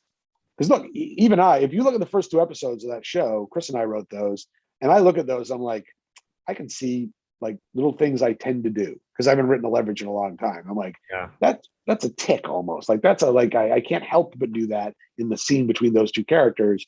You need other people to reinterpret these relationships, otherwise even I will get bored. I have a hard time saying any show should go past 5 years. And I know people are like, I love my show. And I have yet to see a show that's gone past 5 years that did not successfully reinvent itself as a different show in season 6. And not always successfully, and sometimes have to reinvent itself every 2 or 3 years. Yeah. But like I genuinely think characters, TV is hard because characters need to change enough for you not to feel like it's static and not going anywhere, but not change so much that it's not the same show anymore. yeah, And that's this horrible balance, as opposed to now short streaming shows where it's like the show is about how much they change every year. Barry can't stay the same. Barry needs to change. That's the point of Barry, or Barry needs to struggle to change, or whether he succeeds or fails is kind of the point of the show. Breaking Bad. They absolutely knew where that was going. They knew where that was ending. Vince Gilligan had a crystal clear vision of that. But they could have, like, if they'd been told this is your last season, they could have wrapped that up anytime they wanted. But they had that many stories out of it. But personally, if you said 5 years, I'd be like, thank you. yeah. And move on to the next thing. Yeah, I kind of agree. So I might stretch it to 7 for myself, but Yeah. So what do you focus most when you are working on an idea? Is it the needs and the wants of the character, how they change, or? Yeah, I mean, every idea attracts you in a different way. Like I'm working on a historical right now, and sort of a historical drama, a limited series about a certain period of American history. And to me, what's interesting is nobody really pays attention to this moment in American history. And there's all these great characters, but I want to use fictional characters to tell it. And it's like, oh, the way that this situation evolved is interesting. It's filled with interesting people. I know what their needs and wants are. They want to fix this problem. Yeah. But, and sometimes you just run into a character you really want to tell the story of. So I think it's a lot of it's paying attention to your own, what's making me love this. I mean, be it a movie or be it a TV show, if you succeed, this stack of paper is going to ruin your life for like 3 years minimum. So you better love that stack of paper and everybody in it and be really invested in telling that story. Because good Lord, you're gonna be sick of those humans faster than you could possibly anticipate. So I guess that leads me to a question. I know Jen reads most of the scripts for you before it gets to you. And I did meet with her actually 3 years ago. Really nice lady. I really like her a lot. She's much smarter than I am. She's the giant humming brain of the company. I'm just very charming in conference rooms. It's basically my job in the company. Yeah, actually, I'm going to bring her on. We talked about it a little bit. So I think she's going to be able to talk a lot about the mistakes because she reads so many scripts. Oh, yeah, more than me. Absolutely. Yeah. So I'm always curious the great thing about her is even if she passes on a script, she still tends to bring them in the room to talk to them, which I really like feedback. about. Yeah, I mean, and look, sometimes it's a good script that's just not quite right for the market, or you didn't point it in the direction of, again, if every document's a sales tool, and as horrible and crass as that is, this script's job is to get you an agent or manager, get your foot in the door at a production company. This script's job is to get you attention and hired on a staff. This script's job is to get made. So each document has sort of its own little, and you pick those things up as you work, assuming one works. But what was the sort of the question about that? So I guess the question is, and I'll be curious what she thinks too when she comes on, but what is the biggest thing that turns you off on a script, like the biggest mistake that especially beginning writers are making, that you're just like, man, I wish I could. There's two. One, write something I've seen before. Like God bless you. I have read so many Buffy Firefly knockoffs, like Jesus Murphy. You know, there's a great, I think it's Ian Forster. And by the way, you should be reading lots of books, by not just screenwriting books. Like there are great books about writing. Anne Lamott's Bird by Bird. Elizabeth George has a great book about her process, the name of which I cannot remember at this particular time. Ian Forster is into the story. Like, you know, Stephen King's book about writing. You know, scripts are prose. You know, they're supposed to be exciting reading experiences. So be conventional, like do too obvious, because some people play it safe and like, oh, I want to write sci-fi, so this project will feel like a bunch of other projects. Well, now you're boring me. But Ian Forster has a quote, I think in his book about story, that says a story can have but one virtue, and that is to be interesting. It can have but one flaw, which is not to be interesting. And that's right. And there's one of my favorite stories about drama is Chekhov's Fireman. You know this? No. So Chekhov, I want to say it's Chekhov. It might have been Tchaikovsky, but I think it's Chekhov. They're rehearsing a play, and they're rehearsing one of his plays, and he hears a noise in the back of the theater. He looks back, and there's some guy back there, and he says to his assistant, "Why is there a stranger in my theater?" He goes, "Oh, it's the fire inspector. Fireman has to come in. He does a walk around, make sure the exit's clear. He'll be out of here in a second." I'm great. He looks back again, the fireman's sitting there. He looks back again, the guy's still sitting there. And then in a moment, near the end of the play, rehearsal, he looks back and the guy's gone. He's like, "Stop." He calls his assistant over. He's like, "Where'd the fire inspector go?" It's like, "Well, he left." You're like, find him and find out when he left, because he was really interested up until one moment, and I need to know why he left. And that's the most compelling storytelling story I know, because you need me to get to the end of your script and go, "That was a hell of a thing." I mean, I read a script. I'm trying to. I don't want to violate confidence, but I read a script. The writer won't mind because he's a great writer. I read a script about a young woman who. Now I can't blow a script. He might sell it. But look how I'm talking about this script. Yeah. We'll never make it. You'll never sell it. And you're smiling about it. But I'm like, holy shit, was this a swing? Like, goddamn, nobody said this to me, and it's well executed. I'm engaged with the characters, and this is crazy. And it doesn't have to be that. I've read great, serious historical stuff. I've read shatteringly good dramas. I don't usually like reading plays because playwrights getting into television have certain recurring sins. But I've read really good plays that have made me go, I want to meet with that person. And that's your first mistake, is to be conventional. And your second mistake is to be shocking for the sake of shocking. And I know I'm saying navigate those two, but there is like because especially now, there's a lot of cable that specializes in how brutally violent it can be, or like, and I've had this discussion with networks when I've worked with them. I'm like, I am not going to do a scene of sexual violence against women in the show. Like, that's just not a thing we do. It's used for like cheap horror or cheap, violence, or like to make a show grim. A lot of times it's the trauma that defines the female characters, which is super boring because there's other shit that should be defining female characters. Not going to do it. And so I admit that's my personal bias. And so, with there being so many shows that are just brutal, and not necessarily physically brutal, but emotionally brutal. I want honesty. I want to feel. But if you're doing like the difference between what's Tarantino's World War II movie? Did he? I didn't. No, he did one. Yeah. Bastards. Yeah, Inglourious Bastards. It's the difference between Inglourious. It's the difference between Inglourious Bastards and Death Proof. Inglourious Bastards, I'm like, wow, I am completely engaged in this alternate history vibe that you're doing.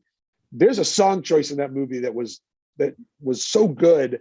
I actually laughed out loud in the theater, like, my God, the sheer audacity of you to make this song choice. You're a director. And Death Proof made me feel like was accessory after the fact. I was like, this is the greasiest piece of entertainment I've ever seen. I don't want to be here anymore. I'm leaving 3/4 of the way through because I feel like I'm just watching somebody's creepy violence fetish. And I know that line is thin, but it's like, you know, don't try to stand out with cheap shit, and don't try to be safe and think, oh, I'll make myself part of the market that everybody's buying. Because guess what? Everybody's ending there. You know, find, for better or worse, your version of the story you're telling and execute the shit out of it. Get into every scene 2 beats later than you already are, and get out of every scene 2 beats earlier than you already are. I assure you, first editing note. Well, yeah, I had to cut 7 pages just recently. I think we talked about that on Yeah, Twitter. yeah. But and look, whenever somebody says I got to cut it, I always say the thing. Frank Mueller, who's a great Simpsons writer, he was on my first sitcom job, which was not The Simpsons, because my career would have gone so much better if it had been The Simpsons. But I was cutting something. He said, "Remember, you never need page 11." I said, "What the? You never need page 11? Page 11?" He's like, "Never need it." And I went into my script. I'm like, God damn it, I can cut page 11. How did he do that? And then I went and looked at every script, and I realized every script page, about half of it could probably go on the previous page if you wrote it better, or combined a visual image, or just was snappier. And the rest of it is nice but not necessary. Yeah. And so you never need page 11 was Frank Mueller's way of saying there's cuts. There's always cuts. And look, do you find those places in the outline process? No, not often. The outline for me is momentum. You know, and I'll read an outline and I'll break it down. I wish I had my notebook with me, but like I have colored pens. I have a physics degree, so that's how I think. So I will draw arrows and go like, is this rising threat? Is this a repeated beat? Whose problem is this? The outline for me is all, and this happens, by the way. We had an episode once, really great outline. Everything was amusing. Everything was interesting. Wonderful, wonderful story. But reading it, I said, I've just noticed that the crew's goal is to do X to one of the bad guys in Act 2. And even though it's a different location, even though it's a different reaction, even though it's a different character, they have the same goal with a different character in Act 3. That's gonna feel like a repeated beat when you get into the script. And both the showrunner and the writer were like, God damn it, yeah. But you don't see it, right? Because it's how the story feels. And so the outline phase for me is where a lot of the cuts happen. Like, can I get in later? Can this scene do double duty? The most important thing is every scene should be doing 2 jobs. You have 2 levels to every scene. You have exposition and emotion and the visual elements. Like, that's a lot of tools to get shit into the viewer's head. And I say that lovingly, because you're trying to give them a sensory experience, an emotional experience. Yeah. So I cut for structure in the outline. And then when I get into the script, I'm like, well, that's a very clever exchange. Is it that clever? Is this conversation, there was one script I was giving notes on, and I said, look, this is a great scene, but there's a great book, Directing Actors by Judith Weston. I suggest every writer reads. And it's like, look, every actor approaches a line, and this is useful for writers to do too, with an intention. And that's why we phrase it, when we break down a script for actors, as an infinitive verb. To refute, to argue, to win over, to convince, to deny. That's why we talk, is to jockey for position within. Some people would argue you can also, there's a million screenwriting theories, or they're just drama theories, but like every scene has a petitioner and a grantor. Every scene has somebody who wants something and somebody who can give it to them, be it the bomb or my love or permission to do something or an opportunity, right? Like, that's the structure of a 2-3 person scene. And there was a great scene this writer wrote, and I said, look, we're looking for cuts. This scene, if you do this, that whole first page is the same emotional beat. Somebody wants something and they're just being denied. And the argument doesn't start till the bottom of that first page, where the person makes their first offer of what they need to get it. So as great as that dialogue is, there's some bangers in there. The audience and the reader is going to feel like I'm just hanging out. There's no new information. There's no new emotions, you know? And that's what you're looking for. What I'm looking for when I'm editing a script is the emotional arc of this scene interesting? Is it an interesting collision of needs? If it's a action scene, you know, I wrote years ago, you can find it out on the web someplace on my blog, Kung Fu Monkey blog. It's like, don't write action scenes, write suspense scenes that require violence to resolve. Because an action scene too many times is, oh, they're running around and stuff's on fire. There's a car flipping over, like Michael Bay's done 9 times, where the thing goes over their heads. I've seen that shot a million times, but there are no stakes. Nothing will be different. You know, at no point during Star Trek Into Darkness, not to jam on that particular movie, I just watched it, when Kirk and Scotty are running to get to the control room, do you not think they're going to get to the control room? There's no suspense. There's just, cool, look, visual effects and stuff happen, you know.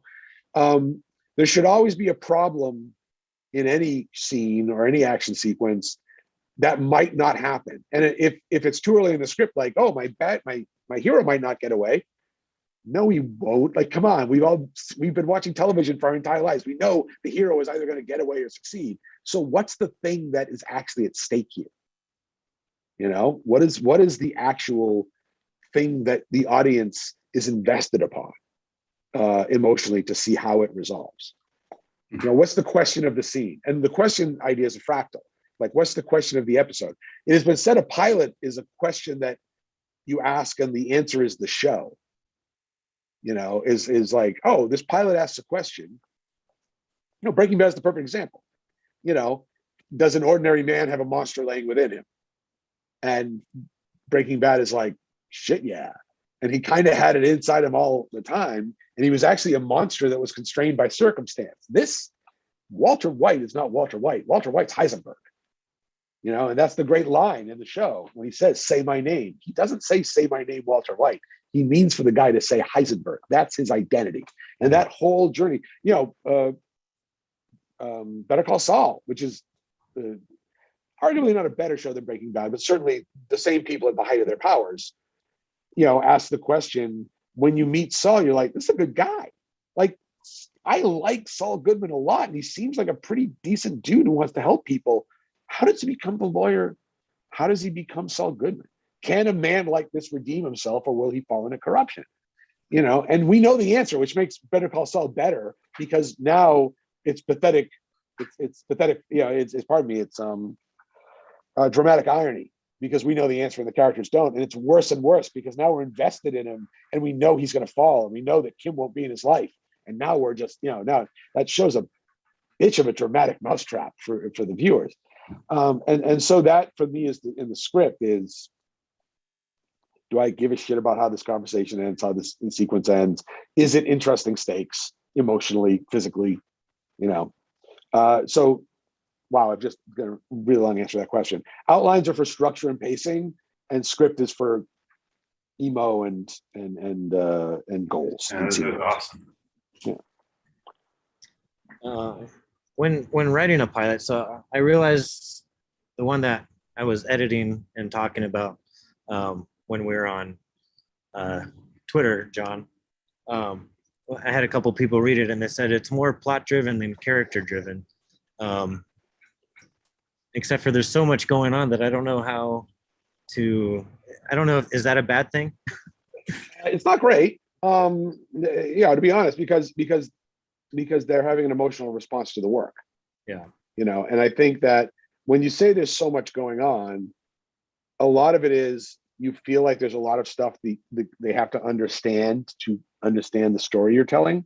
Yeah. But the story you're telling is not that stuff that's in the background. The story you're telling is the story of those characters, and like how those characters are responding, you know, and what they want. And you have the whole show to get the story out. You have the whole show, like, just, you know, we joke about this. I was on the podcast with Josh Olson and Dave Anthony. There are very few people who loathe West Wing with the intensity that I loathe West Wing. That said, the pilot of West Wing is the president has fallen off his bicycle. Yeah. Arguably one of the most celebrated, brilliant, given a bunch of Emmys television show on Earth. And the pilot is the president has fallen off his bicycle. You know, come on. And I think that's the thing. I mean, look, and Sorkin's got certain skills, and he does certain things very, very well, better than almost anyone on earth, I would argue. But like, that's when you're looking at your show, are you explaining, or are you getting people to like and care about a character and then watching them solve a problem? And it can be the first problem they need to solve, you know, of many. I mean, Walter White doesn't mean to create a criminal empire. He just can't get health insurance. Yeah. He's got to pay for his chemo, you know, it's fascinating to go back. The Good Wife is, to me, the perfect pilot. The Kings are magnificent writers. In Evil, which is their supernatural show, another perfect pilot. I can't talk about how great writers the Kings are. It's superb. And director, Robert King directed the pilot of Evil, and he seems to have learned how to be a horror director just in his spare time. It's ridiculous. But watch this. I watched, and by the way, I still do this. Get a yellow legal pad or your pad of choice, and sit down with your favorite show. And this happened. Somebody said you should watch The Good Wife. Like, all right, cool. And I watched The Good Wife, and I was 15 minutes into it, and I stopped the DVR, and I got a yellow pad, and I went back to the beginning, and I outlined the show as I watched, and then I outlined the first 10, because I realized this is really good, and I don't know how to do this. This is so far outside my writing ability. How are they doing it? It's engaging. I care. It's fantastic. And the pilot of The Good Wife, the first 15 seconds tells you everything you need to know about that show. It's flawless writing by incredibly accomplished craftspeople. The Kings are wildly undervalued, as far as I'm concerned. And so, you know, all that first episode is about is like, man, she needs a job because her husband cheated on her.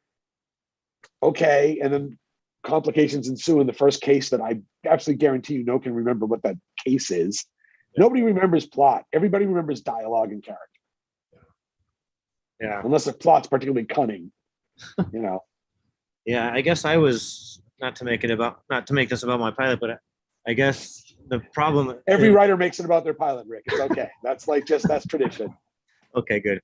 So I watched. So my friend wrote Deja Vu with Denzel Washington. With a writing partner. So I went back to watch that to see how because mine's sci-fi. So I went back just to kind of see how they explained the rules of what's going on. And so I was trying to figure out how can I explain, so maybe it's just too complicated in my world, explain the rules at the same time that I'm developing good characters. I like sci-fi and genre. I work in that field. I stumble into this all the time. It's always the challenge. Yeah. But one of the big things is the only reason somebody should be explaining something is because somebody's going to die, or somebody's not going to give you what you want if you don't explain it to them. Like, at no point should there be, and look, it's interesting because in film one time I was developing a movie, and there's a I don't know if you can find it online anymore. They took writing notes while Spielberg and Lucas and shoot, who was the third person? I can't remember the exact. We're developing Raiders of the Lost Ark, and they were trying to solve how does the magic powers of the Ark scene work, and they agonize over it for pages. And finally, I think it's Spielberg says, Jesus, let's just have two FBI guys come in and just explain it on a whiteboard and get it out of the way. And that's what they do. They're like, you know, but then there's the great thing in The Expanse, where, you know, they have is it the Epstein drive? I think it's the Epstein something drive that is what allows you to fly at hyper fast speeds through the solar system to be able to have plot. And a fan asked Ty, I think it was Ty Frank, I don't know, or it's Ty and Daniel, but I think it was Ty. They said, how does the Epstein drive work? And Ty said, very well. And because you know exactly how much you need to know to believe, well, this is the thing that enables us to get hither to yon for plot. Yeah. And so I think that's the big thing for a plot heavy or exposition heavy show, is to understand you don't need to put as much exposition in, any more exposition in, than you need for the characters to make interesting choices in the moment. there's a great military term, an OODA loop, an observe, orient, decide, act. Like that's the thing they beat into you for military tactics. And it's essentially your goal is to observe the situation, orient yourself to your goals, decide what to do, and act. That's it. And there's a whole military strategy. God, I have this book on my shelf. He was an air guy. It's gone on my head. But essentially, your entire goal in military action is to get inside the other dude's OODA loop. So you're acting faster than they can orient themselves to what you're doing, and you win. Because if they can't orient themselves to what you're doing and decide what to do, you're screwed. And that's how insurgency actually screws with national militaries, because national militaries turn very slowly while insurgencies move very quickly. Yeah. Your goal is to just give the characters enough information so their OODA loop is closed. It's like, what's this? Is this, and I'm writing a science fiction thing now where it's like a fusion drive. And basically the entire argument is who gets credit for the fusion drive. Nobody explains how the fusion drive works. They just mention like, holy crap, a fusion drive. No, we've been trying to get one of these for ages. I know, I invented it. Fuck you, I invented it. And that explanation of what it is the basis for the main conflict between the two lead characters. It's a side conflict really, but you know what I mean, that for within that scene. Is the thing you're explaining causing a problem? Is the thing you're explaining impossible? Is the thing you're explaining emotionally attached to a character? Does a character need the thing you're explaining to make a decision, to either advance or kill everybody in the room? Like, I think that's the crucial thing is, every sci-fi concept is huge, but it's always, the Matrix. There's a big scene in the middle, but you weren't not engaged up until the scene where Morpheus explains what the Matrix is. You were getting little bits of what Neo needed to make interesting choices all the way up till that moment. And then they break it and then they move on. Yeah. I mean, I think I did a good job in explaining everything visually through action, but there was just so much action that there was no like small moments to where we could just. Yeah, I mean, characters. There's a great pulp writing technique, and it comes from I want to say Swain. He's an old hack pulp writer. I mean, this book I got this was from the 30s or maybe 40s, and he says that basically a good story, and he's talking pulps, but hey, pulps are paced like bastards. You can never, like, you draw a line down the middle of the page, and the story is basically action, reaction, action, reaction, action, reaction, action, reaction, action, reaction. And it's a zipper. And it just goes right down the page when you plot it out. And this scene, people are doing shit. This scene, people are talking about their feelings, about what that made them feel like and how they feel like the next thing they're going to do. And they do stuff and they talk about the feelings, what that made them feel like, what they're going to do. But each end emotional scene ends in a decision that propels you into the next one. Now that's very rigid old school story plotting, but it is a useful thing to remember that is the balance a script should have. And there's a Japanese style of animation, sort of a thing called ma, where you're basically like, Miyazaki does it a lot, where it's like, this is just a tone scene. It's a lovely tone scene, and you can do that, but in a pilot where literally every page is the most valuable piece of real estate you can have, and every scene needs to do at least 3 things, it's worth remembering. Like, if you stop for a tone scene, it better be a very deeply emotionally affecting and revelatory tone scene. And what are those 3 things? What 3 things? He said each scene has to have 3 things. Oh, yeah. No, well, it depends what you're trying to accomplish. Okay. But off the top of your head, it needs an emotional conflict. It needs new information, and it needs a question that propels you into the next scene. The next, and then when you've got multiple storylines in an episode, you're cross-cutting. Like Leverage, if you go back and look at it, has an A/B cross-cut process. When you break up the team, it's these characters, these characters, these characters, these characters. And each sequence ends on a cliffhanger that you're then resolving the previous cliffhanger from the other characters here, and then cliffhanger, and then you're back here. So it keeps the tension going. Yeah. So I have one question, and Sure. then we can move on about the pilot. So just as So, because mine might have too many. I don't think it has too many characters, but they're all in different areas trying to come together eventually. You think? Well, I guess. Well, let me rephrase it to a different question. So someone said, actually, I've heard it a couple times in my the WGA veteran thing, that you need to throw as much as you can into your pilot as possible, knowing that you're going to rewrite it and you're going to add stuff later on. What do you think about that? It's true. I mean, look, I don't want to read a 70-page pilot. Yeah. From somebody I've never heard of. I mean, so, you know, and that's too much. But yeah, I mean, I should have as complete a vision of the show and what you as a writer are like, what you like, what your rhythms are like, what scenes you like, you know, and that's every, you know, there's a great line, it's in the book too, but they do a great job of it in the Wonder Boys of the film, where Michael Douglas is the famous author who hasn't been able to publish his book, and the manuscript's that deep. And finally, Katie, the girl from Dawson's Creek, Katie Hopkins, whatever her name is. No, that's the racist British woman. But anyway, she reads it, and first person to read it in 10 years. And she said, you know how a novel is a series of choices? It feels like you made all of them.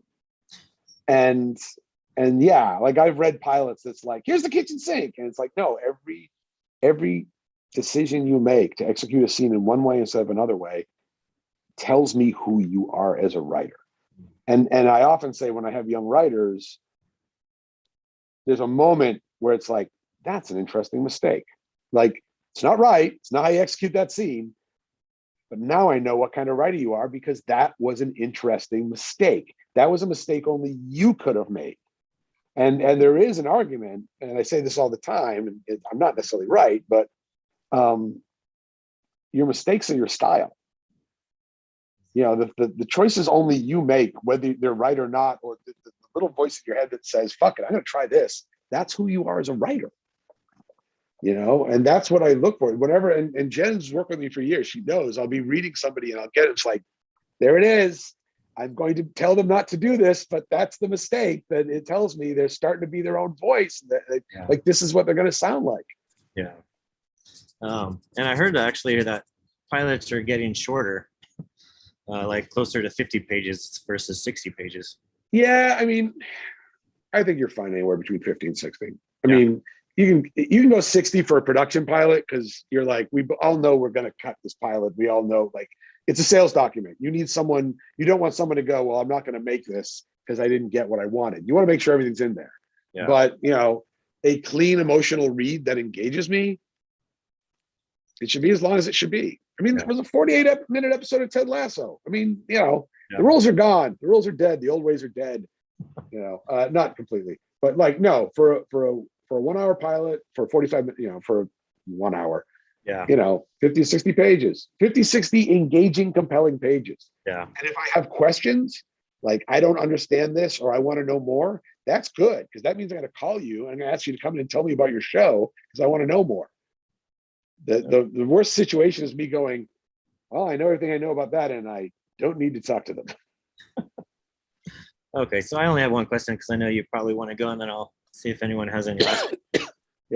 So I guess I'm guessing most people's ambitions when they're a screenwriter is to, one, hopefully get their own show made, but eventually be a showrunner. Like, what can writers do in the room to make sure that they're ready?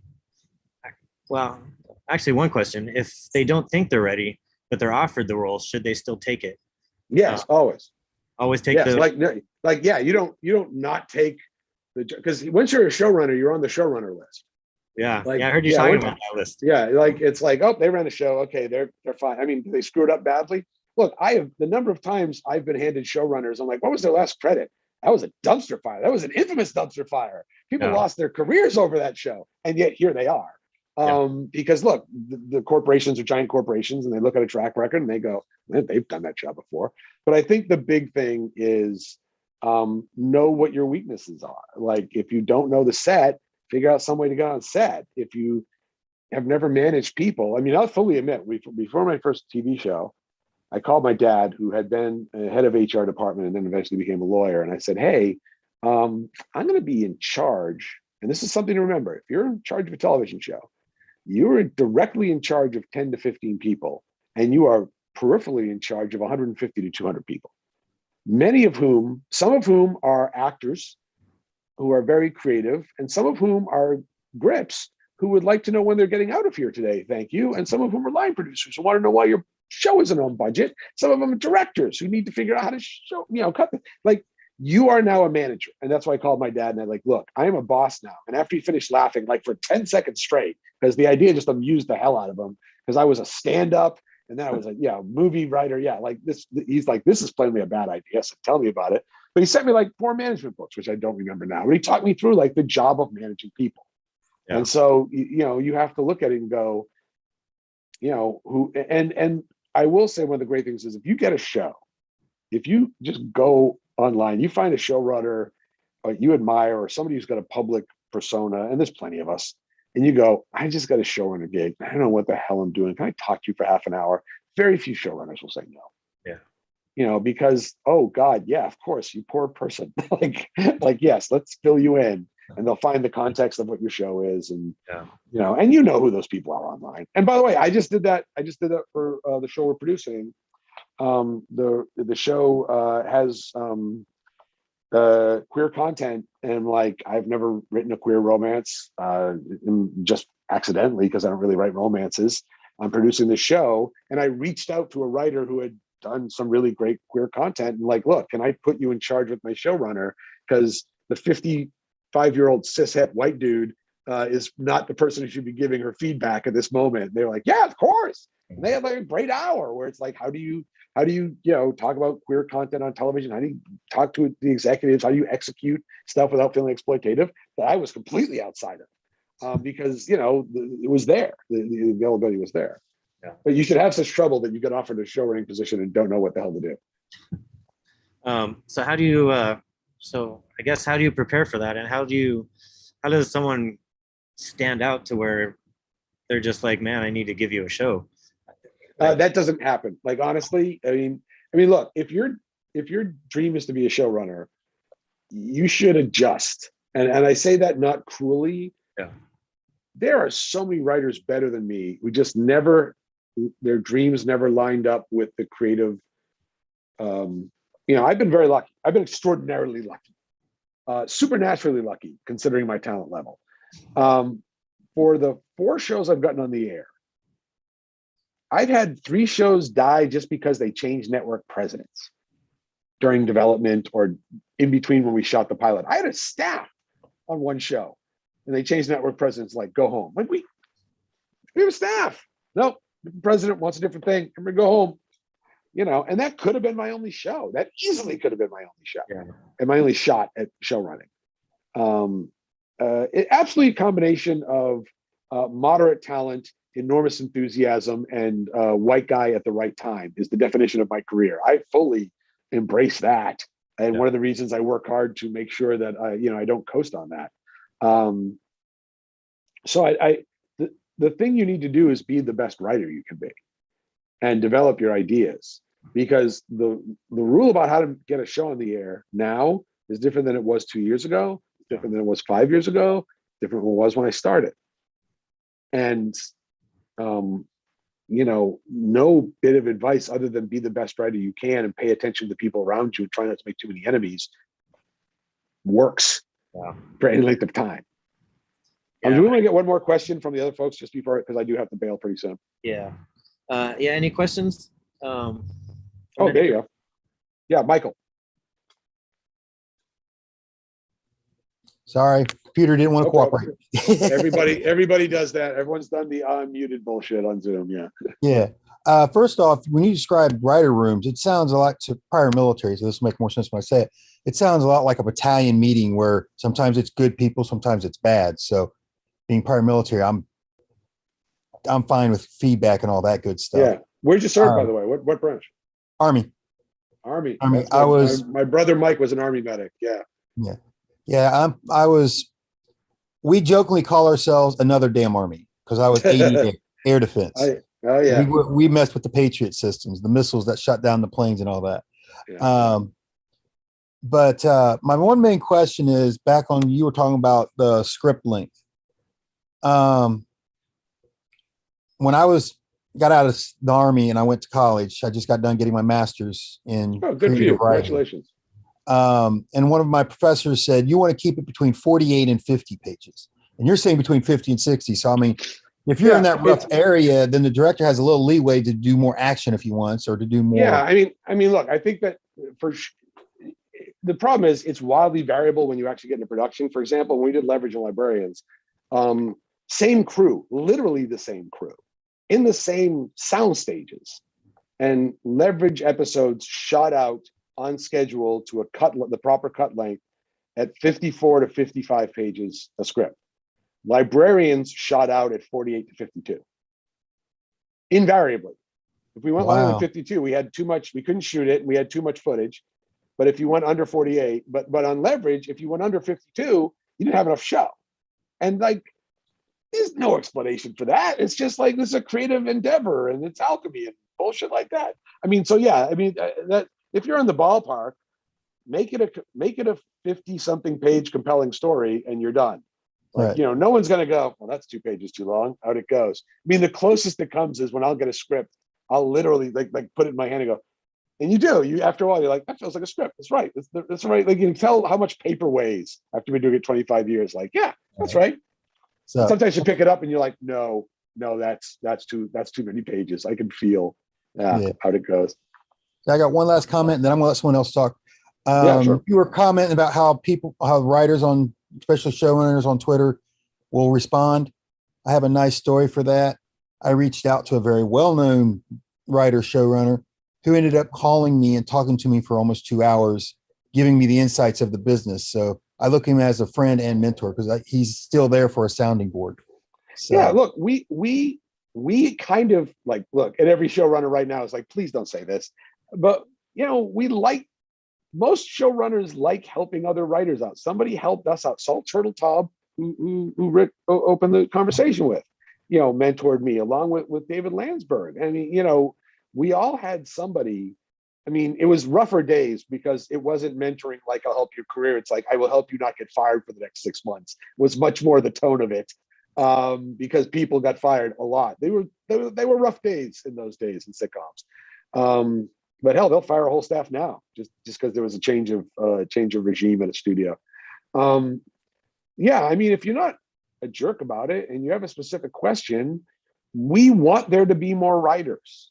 We want there to be more talent. We want there to be more voices, you know? And so if you have a specific question, you promise not to take up too much of somebody's time, and people will be honest, like, look, I would love to, I don't have time. And at that point you move on, because some people don't have time, you know?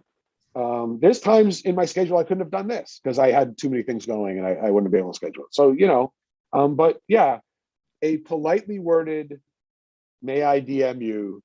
And then a politely worded, look, I'm just getting into the business. I have a very specific question. Could I ask you it? Email it to you. And then if the other person wants to expand the relationship, let them.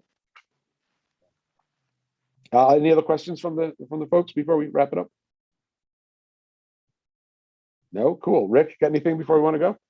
I guess just one thing that you wish you were told when you were, well, maybe not when you started because it's different, but No, I don't know, what would you tell someone now? I absolutely have it. There are two things.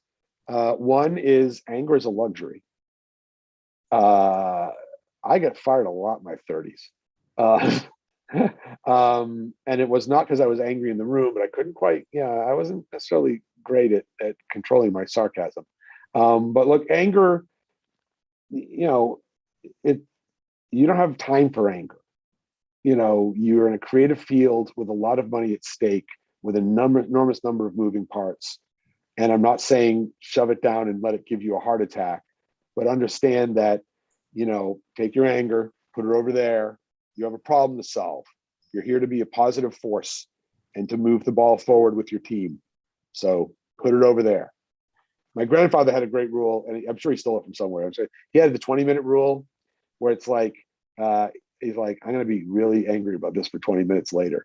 And then it'd be like, he'd go home and he'd set his watch. He'd be like, God damn it. And it just like, go off, just like idiots, absolute moron. And just, but you can't be angry for 20 whole minutes. So he'd eventually tire himself out.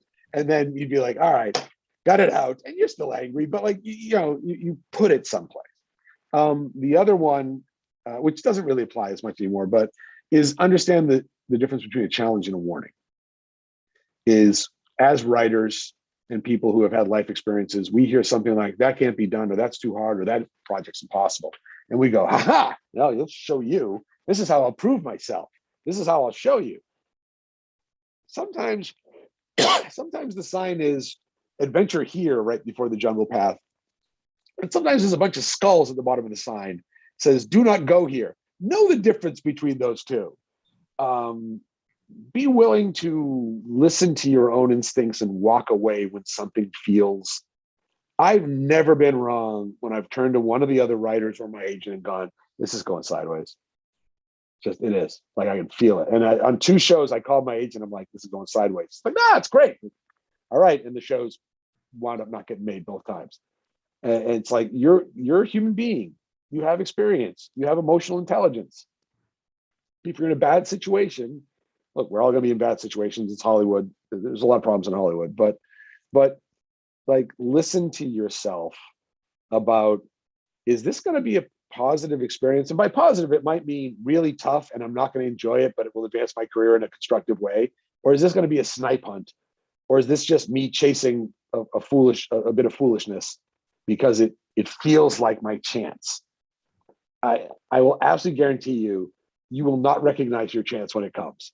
Like, you'd better grab it when it comes, and you might recognize it in the middle.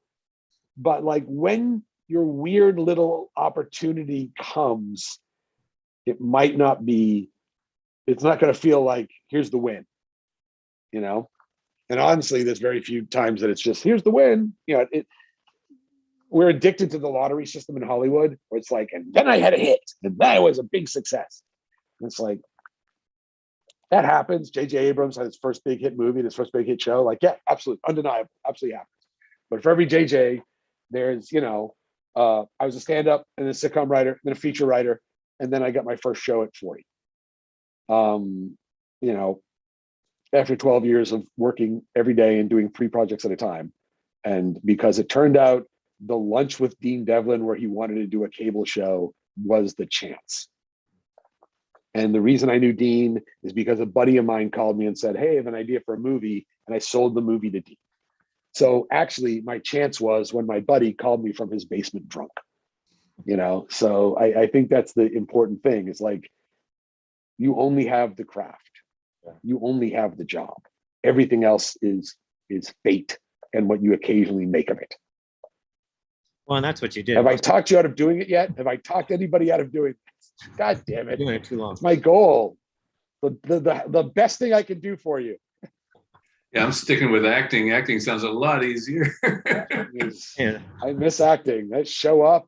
Your name's on shit. Go over there. Say a couple lines. Go hang out in your trailer while we beat this writer up. Yeah, it's much better. Sorry, what do you want to say, Rick? Because we should wrap up. I should get going. Oh, I forgot. But we'll let you go. I just want to say again that I appreciate you for coming on. No, not at all. I hope it was useful. I wish everybody really good luck. And I hope someday that one of you is like the person who gets the job instead of me. Because that I remember what I was going to say. I was just going to say that you, one thing that hit me is that you put in the work. You put in a lot of work. Like, you're always, at least even with all the other work you have, you're still putting out 1 script a year. Before that, you're probably doing a lot more than that. So. Yeah, I mean, I always had 3. And look, you have to be careful not to burn out. And certainly I can't do the pace that I did then when I was young and stupid. And boy, the drinking probably helped. But yeah, I mean, it's 2 scripts a year and a crap load of meetings and learning about the industry and reading a bunch of books about writing and keeping a journal where you track your work every day. And that's to fail. I mean, to be honest. Yeah. All right. Well, thank you. All right. I hope you have a great rest of your night. Break a leg, everybody. Good luck. I hope to see you in the industry. Bye-bye.